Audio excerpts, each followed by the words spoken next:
Halo, saya Afik Noval, penulis buku Orang-orang yang Menolak Jatuh Cinta di Mars. Hari ini saya akan menceritakan buku ini kepada teman-teman Jakarta Book Review.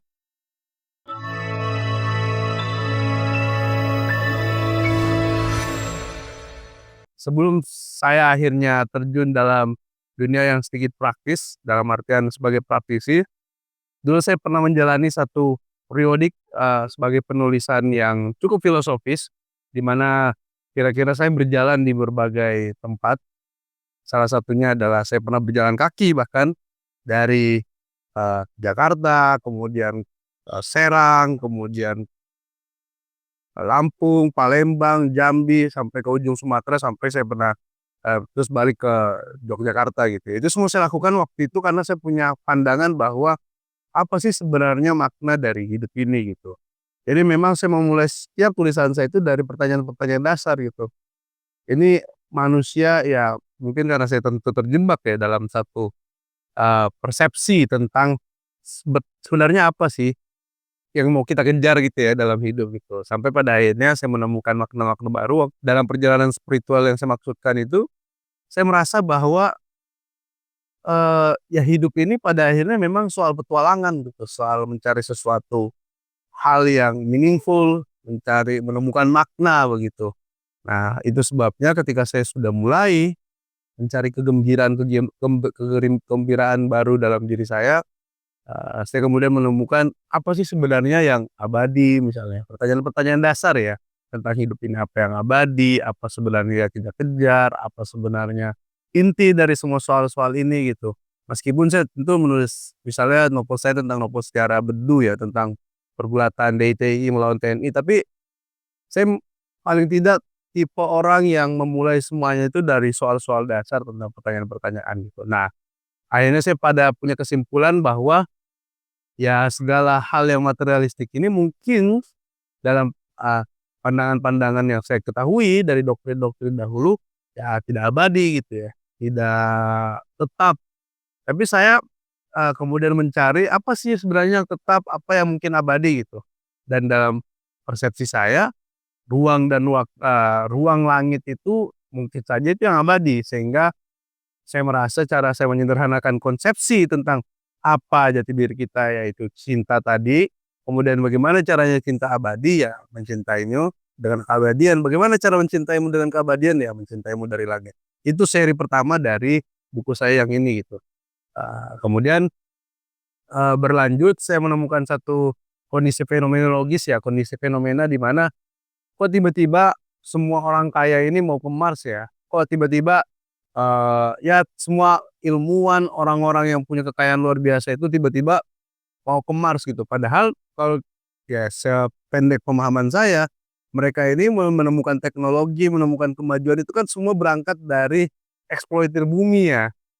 Jadi saya merasa bahwa mereka sudah memperkosa bumi gitu ya. Mereka sudah melacurkan bumi, kemudian tiba-tiba dia mau ke Mars gitu, mau meninggalkan bumi. Menurut saya ini adalah cinta yang sangat teramat dusta gitu. Maka saya mengambil premis, melihat sudut pandang, dan begitu juga pada banyak, kesempatan pengalaman ketika kita nulis puisi, nulis sesuatu yang penuh makna. Kadang-kadang karena kita terjebak terhadap, suasana materi ya, suasana yang betul-betul semuanya hanya soal materi, kita hanya terjebak kepada logika kita terhadap materi gitu. Padahal sebenarnya ada hal yang lebih luas dari itu, bahwa logika kita seluas itu gitu. Nah, itu sebabnya waktu saya kemudian merefleksikan itu, saya melihat, wah sebenarnya orang-orang ini tidak layak pada akhirnya mengatakan dirinya sebagai manusia. Karena menurut saya manusia cara menyederhanakan kompleksitas hidupnya harus dengan cinta gitu. Meskipun cinta tentu kompleks, tapi itu cara mengakumulasi, menurut saya mengakumulasi seluruh kompleksitas hidup gitu. Nah, itu sebabnya waktu saya melihat kondisi itu saya bilang, kita harusnya menjadi orang-orang. Kenapa orang-orang? Karena menurut saya orang kaya cuma sedikit, orang yang mampu ke Mars itu cuma sedikit, makanya kemudian saya mengatakan, kita adalah orang-orang yang mesti menolak jatuh cinta di Mars. Karena jatuh cinta di Mars itu adalah satu, mimpi yang sangat, meskipun mimpi tidak boleh ada batasnya, tapi itu mimpi yang sangat keji menurut saya. Sehingga mari kita menolak untuk jatuh cinta di Mars. Kemudian dari, premis itu saya kembangkan, kebetulan buku ini sebenarnya saya tulis dengan satu teman saya bernama Nurman Dasari. Jadi ini seperti prosa dialog ya, saya berdialog, ceritanya dalam buku ini saya sedang berdialog dengan Nurman Dasari, dan desain bukunya ini didesain oleh teman saya juga, namanya Rekan Ataya.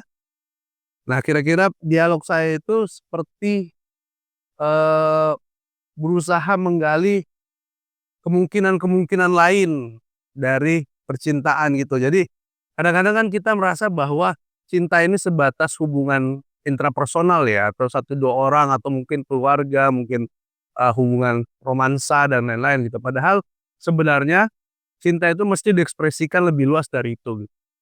Menurut saya eksplorasi terhadap meaning of love itu mesti yang lebih luas dan mesti extended dari hal-hal seperti itu. Makanya waktu saya pertama kali kira-kira, menemukan refleksi itu, saya ngomong ke teman-teman, emang harus pakai tradisi puitik untuk menerjemahkan cinta gitu. Karena dengan kita berbicara dengan bahasa puisi, teman-teman mesti tahu bahwa bahasa puisi itu adalah bahasa yang tidak tetap ya, maksudnya dia tidak, eee sendiri maknanya. Misalnya kita bilang meja, misalnya kita bilang kursi, mungkin dalam bahasa lugas, kursi dan meja itu ya mungkin tempat duduk, meja tempat naruh piring, naruh, gelas dan lain-lain. Tapi dalam bahasa puisi, meja itu bisa tempat simpan kenangan, meja itu bisa jadi tempat simpan kerinduan misalnya dan lain-lain gitu. Sehingga hanya dengan cara cara puitis, cara berpuisi kita bisa menjelaskan sesuatu yang sangat kompleks gitu. Begitu juga dengan cinta itu sendiri gitu.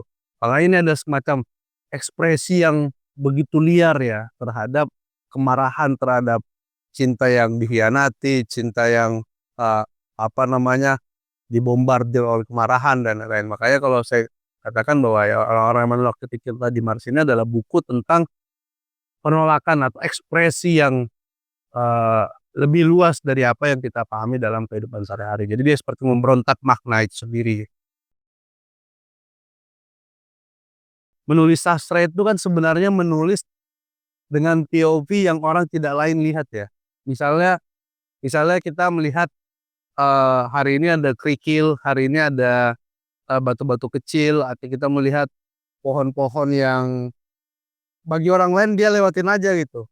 Jadi ada banyak hal yang kadang-kadang karena kita merasa hanya beberapa hal yang punya makna, dalam sastra itu kan kacamata kita adalah kacamata untuk memaknakan seluruhnya ya, bahkan hal paling kecil gitu, bahkan tetesan air, bahkan, simbol-simbol kecil, suara anak kecil berbicara digondeng oleh ayahnya, itu semua bagian dari, menerjemahkan sastra gitu. Nah, kadang-kadang kalau kita tidak punya tradisi bersastra ya, kita nggak punya POV yang sangat detailing, sangat unik gitu. Nah, sastra itu membantu gue untuk melihat sisi yang tidak dilihat oleh orang lain kadang-kadang.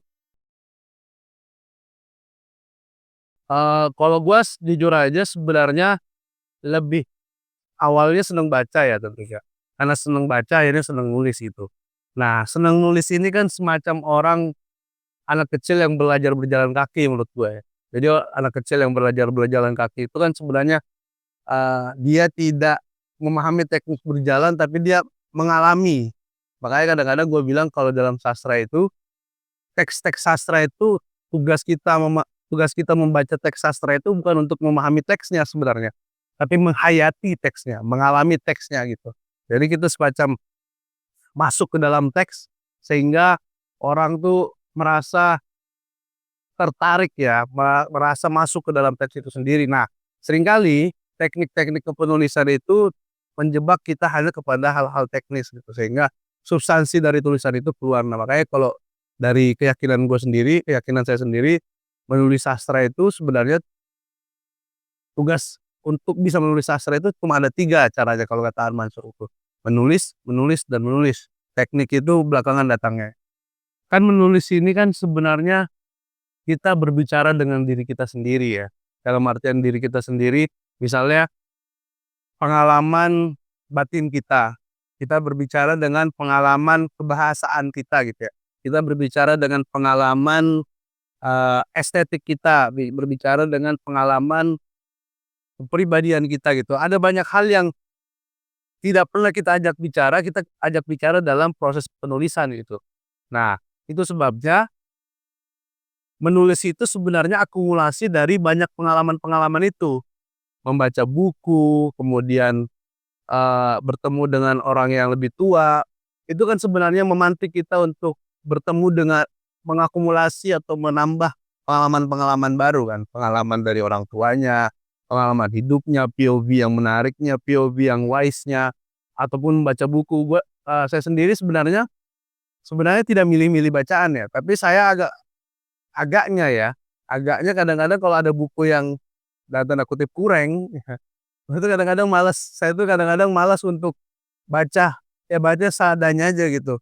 Karena menurut saya ya premisnya sederhana, nggak punya kompleksitas, nggak ada POV yang unik gitu. Tapi kalau baca misalnya teks seperti teksnya Gabo ya, 100 Tahun Kesunyian, atau teks-teks yang besar kayak teksnya Borges, atau tokoh-tokoh kayak Eka Kurniawan gitu ya, itu memantik saya untuk mendapatkan makna-makna atau POV yang menarik sehingga ketika menulis juga punya kesepemahaman yang menarik juga gitu akhirnya.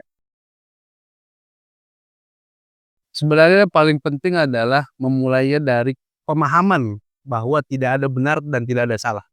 Ini penting, karena mental block dalam kepenulisan itu seringkali datang dari, "Ini benar nggak sih?" Ya kan?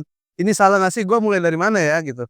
Kadang-kadang kita apa namanya, tidak memulai ya, kita senang baca dan mau menulis, kadang-kadang mau menulis ini kebanyakan teorinya dulu gitu, kebanyakan mental block ini benar atau ini salah gitu. Nah makanya kalau menurut gua, satu tips pertama adalah lu harus bilang bahwa nggak ada benar dalam salah dalam proses penulisan gitu. Saya tuh nulis waktu awal-awal, langsung aja nulis gitu, tiba-tiba nulis, ada penglihatan reflektif gitu, tiba-tiba nulis A, tiba-tiba nulis B, tiba-tiba nulis C gitu. Gak ada benar salah, karena benar salah itu di belakang nanti ujungnya gitu. Nah yang kedua mungkin ya banyak baca, banyak nulis, ketika udah paham bahwa, nulis itu penting dan yang kedua tadi ya keberanian sebenarnya, keberanian untuk nulis semuanya gitu. Saya ada buku beberapa kumpulan esai, beberapa ada teks-teks yang agak akademis, tapi, saya seneng nulis sastra, nerbitin sastra. Salah satu buku yang, akan saya terbitkan judulnya "Yang Lebih Indah Dari Hidup Adalah Luka", karena lagi proses penyuntingan ya, dan sedikit lagi insyaallah tahun ini, penerbitan. Itu buku tentang, jadi premisnya itu berangkat dari, ya itu tadi, bahwa jangan-jangan kebahagiaan itu cuma ilusi dari luka yang kita kumpulkan gitu. Saya merasa luka itu mungkin lebih berharga dari kebahagiaan itu sendiri, karena kebahagiaan itu nggak mungkin datang kalau lukanya nggak ada gitu. Orang misalnya kenapa kebahagiaannya ada ketika manjat sampai puncak gunung, karena dia mengalami luka yang begitu banyak gitu. Nah, premis itu kemudian saya ambil, kemudian ada satu tokoh di dalam novel itu bernama Vio. Vio inilah kemudian yang kira-kira seperti orang gila dia. Orang gila dalam pengertian dia nggak seperti orang normal yang, kita anggap ya normal dalam tanda kutip yang kita maknai sehari-hari ya. Dia mencari makna, menemukan apa makna kebahagiaan, apa makna A, B, C, D, E, kemudian dia bertemu dengan banyak variabel. Dia juga bertemu dengan identitas-identitas tertentu, misalnya dia seorang Manado, kemudian bertemu dengan orang Jawa, bertemu dengan orang Blasteran dan lain-lain, dan dia bertanya tentang kenapa sih dia terpilih menjadi orang Manado, kenapa dia terpilih sebagai orang ini gitu.